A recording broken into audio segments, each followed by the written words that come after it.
ये वीडियो को स्टार्ट करते हैं। 2 सेट बताने के बाद आज मैं तीसरा सेट बताने जा रहा हूं और इतना बेहतर तरीका से बताऊंगा ताकि आपको बिल्कुल समझ में आ जाएगा। क्योंकि 3 महीना में सारा बुक समाप्त करना, ध्यान दीजिएगा, 3 महीना में सारा बुक समाप्त करना, 8, 9, 10, 11, 12। उसके बाद मॉडल सेट बताना, मैथ का सारा एक एक करके सोल्व करना, कोई आम बात नहीं होती है। तो आज मैं तीसरा सेट बताने जा रहा हूं, ध्यान दीजिएगा, मॉडल सेट। इसके बाद मैथ का मैं सोल्व करूंगा। इसलिए आपसे रिक्वेस्ट है कि आप चैनल को सब्सक्राइब लाइक जरूर कर दे। अब आपका इच्छा करे या ना करे।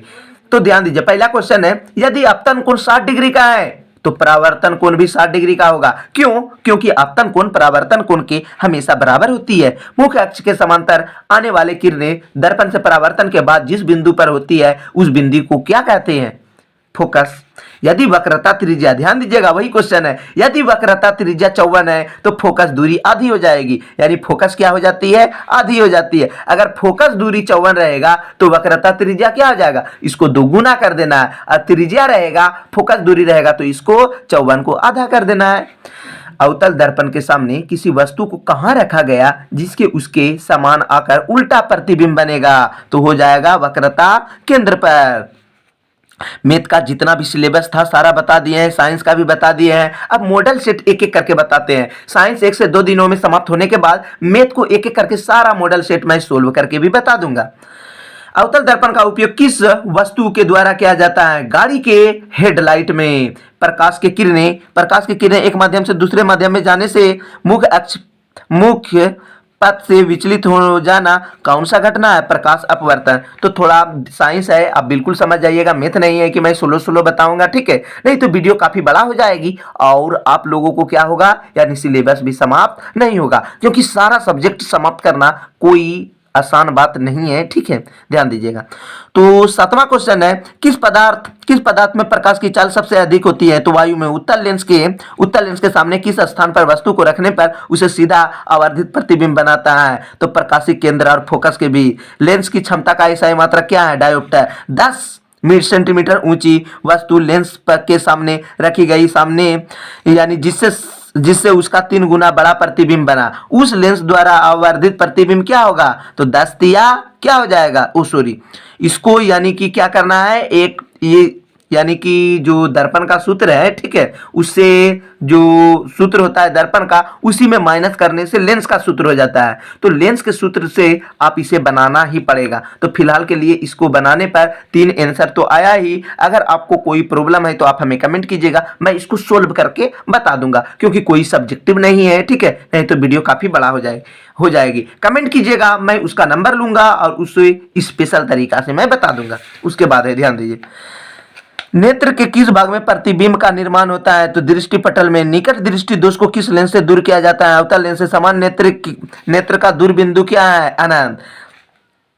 दिए गए किस जैव पराक्रम से हमें ऊर्जा मिलती है? श्वसन। चिप्स के पैकेट विकृत गंधिता से बचने के लिए कौन सी गैस डाली जाती है? चिप्स देखे है ना, कुरकुरे जो दुकान पर मिलता है, ठीक है, टेढ़े मेढ़े ये सब, उसमें गैस भर देता है। कौन सा गैस भर देता है? नाइट्रोजन। बहुत सारे बच्चे बोलने लग जाते हैं कि इसलिए गैस भर दिया जाता है कि ज्यादा लगेगा। नहीं, ऐसा गैस इसलिए भरा जाता है क्योंकि बहुत दिनों तक खराब नहीं होगी। जंग लगना किस प्रकार की अभिक्रिया है? संयोजन अभिक्रिया है। दिए गए अभिक्रिया में किस पदार्थ का उपचयन हो रहा है? तो ZnO प्लस C, तीर के निशान Zn प्लस CO। तो कौन सी अभिक्रिया हो जाएगी? अपचयन क्या हो जाएगा? उपचयन रहेगा तो इधर वाला और अपचयन रहेगा तो इधर वाला होता है, ठीक है, जो निकलता है। उसके बाद कौन सा रासायनिक समीकरण संतुलित है? तो पहला से स्टार्ट करेंगे और पहला यानी कि मॉडल सेट 2 जो मैंने सोल्व किया था तो उसमें चौथा वाला यानी कि संतुलन था। तो इसको चेक करते हैं। देखिए, AG एगो है तो यहां भी है एगो, ठीक है। यानी संतुलन मतलब होता है कि तीर के निशान के बाएं साइड और दाएं साइड, यानी ये देखना है कि दोनों बराबर है या नहीं है। जैसे AG तो AG हो गया, NO3 तो NO3 हो गया, Na तो Na है, ठीक है, Cl तो Cl है। यानी कि दोनों साइड क्या है? बराबर है। इसमें नहीं है, ध्यान दीजिए। यहां पर कितना है? N2 यानी नाइट्रोजन है 2 गो, तो यहां पर नाइट्रोजन के गो है, यहां पर नाइट्रोजन तो यहां भी 2 गो है, हाइड्रोजन के गो है, ध्यान दीजिए 2 गो, तो यहां पर हाइड्रोजन के गो हो जाता है 3 और यहां पर 2, यानी कि 3 दूना के गो हो गया 6। ये बराबर नहीं है, इस तरह आपको चेक कर लेनी है। उसके बाद है लव चूर्ण पर तनु हाइड्रोक्लोरिक अम्ल डालने पर क्या होगा? हाइड्रोजन गैस और आयरन क्लोराइड बनता है। दिए गए पदार्थ कौन सी रंगीन सूचक की तरह व्यवहार करता है? लिटमस। हड्डियां को जोड़ने के लिए डॉक्टर किस लवण का प्रयोग किया जाता है? तो याद रखिएगा CaSO4 हाफ H2O, यानी कि हड्डी जो जोड़ा जाता है प्लास्टर ऑफ पेरिस। इसका सूत्र जो है ये किसका है? हो सकता है आपको ऑप्शन में प्लास्टर ऑफ पेरिस दे देगा, ठीक है, तो आपको इसी में मारना, क्योंकि प्लास्टर ऑफ पेरिस का सूत्र लिख दिया है CaSO4 हाफ H2O, यानी कि किसी का हाथ या पैर टूट जाता है तो सफेद वाला बंडिश लगाया जाता है, यानी कैसा बंडिश? CaSO4 यानी half H2O। Plaster of Paris का सूत्र क्या होता है देख लीजिए, CaSO4 हाफ H2O, वही क्वेश्चन है। तो दिए गए समीकरण में कौन सी अभिक्रिया हो रही है? तो क्या हो जाएगा? संयोजन अभिक्रिया। क्यों? क्योंकि दोनों मिलकर एगो बना। अगर एगो रहता इधर और ये दोनों बनता तो हो जाता वियोजन। याद रखिएगा, अभी अभी मैंने मॉडल सेट 2 में बताए थे।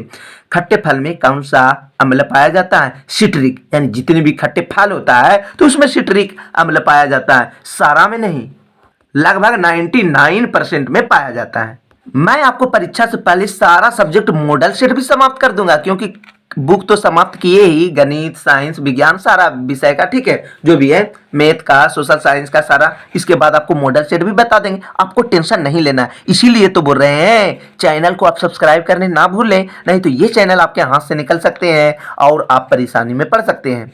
और कोई भी प्रॉब्लम होगी तो आप हमें कमेंट करके पूछ सकते हैं, मैं आपका सहायता जरूर करूंगा।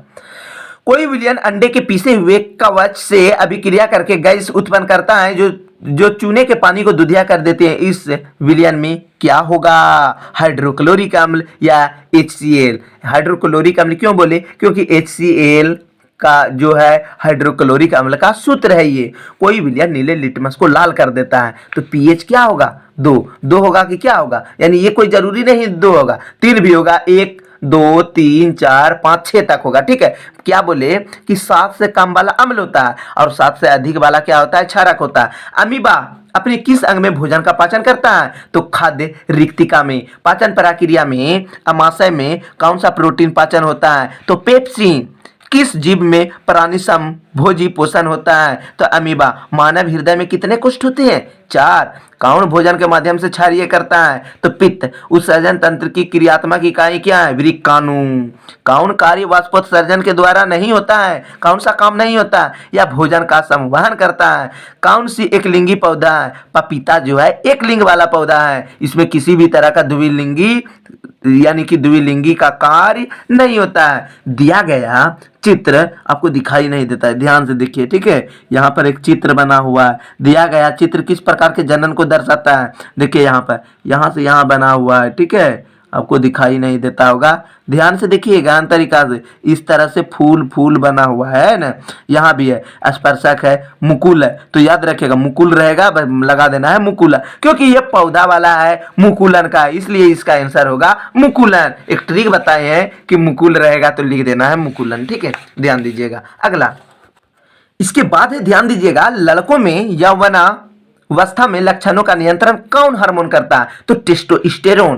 कौन मादा जनन तंत्र का भाग है? गर्भाशय। हम जितनी भी ऊर्जा का उपयोग करते हैं उनमें से अधिक सौर ऊर्जा से उत्पन्न करते हैं, तो कौन सा ऊर्जा स्रोत अंततः सौर ऊर्जा से उत्पन्न नहीं होता है? तो नाभिकीय ऊर्जा। कौन नवीकरणीय ऊर्जा स्रोत है? तो सौर ऊर्जा। कौन जैव मात्रा ऊर्जा स्रोत का उदाहरण नहीं है? कौन नहीं है? तो नाभिकीय ऊर्जा नहीं है, बाद बाकी सभी है, तो आपको याद करना है सभी वाला। लकड़ी, गोबर गैस और कोयला जो है ऊर्जा का स्रोत है, कौन नहीं है? नाभिकीय ऊर्जा। अगला दिन जो बताएंगे सेट 4, जो कि आपको बहुत ही टर्निंग पॉइंट साबित होगी। इसीलिए तो बोल रहे हैं आप चैनल को सब्सक्राइब करने ना भूलें, क्योंकि आपको एक एक करके स्टेप बाय स्टेप बताया जाता है। अब आपका इच्छा।